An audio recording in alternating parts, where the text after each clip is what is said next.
আসসালামু আলাইকুম এভরিওয়ান, সবাই কেমন আছেন? আশা করছি ভালো আছেন। আজকে আরও একটি নতুন ভিডিও নিয়ে আসলাম, নতুন একটা রেসিপি বলতে পারেন।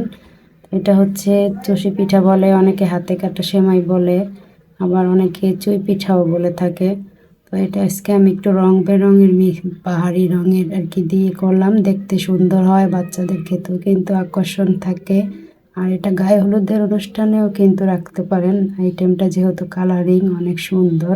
এই কারণে এখানে আমি মূল প্রস্তুতিতে চলে যাচ্ছি। আমি কড়াইতে 2 কাপের মতো পানি দিয়ে, তারপর এখানে 2 বাটি আমি শুকনো চাউলের গুঁড়া দিয়েছি, দিয়ে তারপর লবণ আর কি আগেই আমি পানির সাথে মিক্স করে দিয়েছি, দিয়ে আমি একটু ঢেকে রেখেছিলাম 5-10 সেকেন্ডের মতো। এখানে একটু ঢেকে রাখলে সুবিধা হচ্ছে একটু ভালো মতো সিদ্ধ হয়, সিদ্ধ হইলে কিন্তু এখানে যে এটা ডোটা কিন্তু সুন্দর মতো স্মুথলি হয়ে যায়, বেশি শক্ত শক্ত হয় না। আর এখানে আমি যে দেখুন কালার করেছি, এখানে 3 কালার, আর একটা হচ্ছে নর্মালি যেটা ছিল ওই কালারই।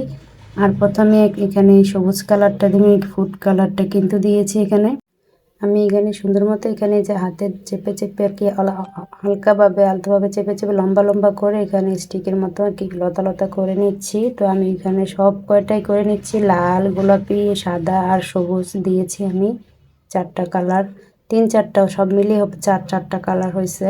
আর এখানে অল্প একটু নিয়ে হাতের সাহায্যে তালুর বা হাতের সাহায্যে 2 সাইড একটু হালকাভাবে ডলা দিলে কিন্তু এরকম একটা সেমাই আকার আসে পড়ে। আর আমি একটু বড় সাইজের দিয়েছি, বেশি ছোট ছোট করি না, বেশি ছোট করলে আবার সময়টা বেশি লাগবে, এই জন্য আমি একটু বড় সাইজের করেছি। দেখুন আমি সবগুলি আমার হয়ে গেছে, দেখতে কি সুন্দর দেখুন কালারে। এখানে আমি যে দুধের পাতিলটা বসিয়ে দিচ্ছি, এখানে আমি 1 কেজি পরিমাণ দুধ দিয়েছি, দিয়ে চিনি দিয়ে তারপর একটু জাল করে আমি একটু টানিয়ে নিয়েছি। তারপর এখানে আমি এক এক করে আস্তে আস্তে সবগুলি চুই পিঠা বা চষি পিঠা যাই বলেন, আমি সবগুলি আস্তে আস্তে দিয়ে দিচ্ছি।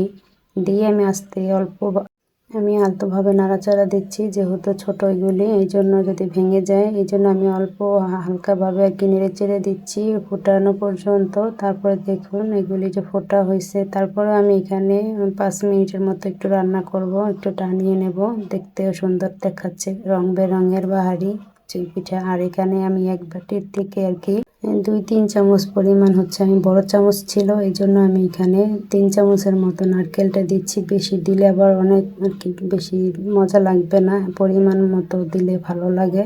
তো এইখানে আমি রান্না করে ফেলেছি, আর আমি চুলাটা অফ করে তারপরে এখানে গুড়টা দিয়ে দিচ্ছি। আমি তো ভয়ে ছিলাম আবার ছানা কেটে যায় নাকি দুধে।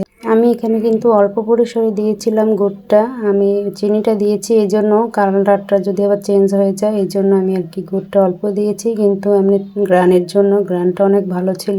অবশ্যই রেসিপিটি আপনারা ট্রাই করে দেখবেন, আর কেমন হলো অবশ্যই কমেন্টে জানাবেন। আর আমার রেসিপিটি যদি ভালো লাগে অবশ্যই লাইক, কমেন্ট এবং শেয়ার দিয়ে পাশে থাকবেন। আজকে এই পর্যন্তই, আল্লাহ হাফেজ।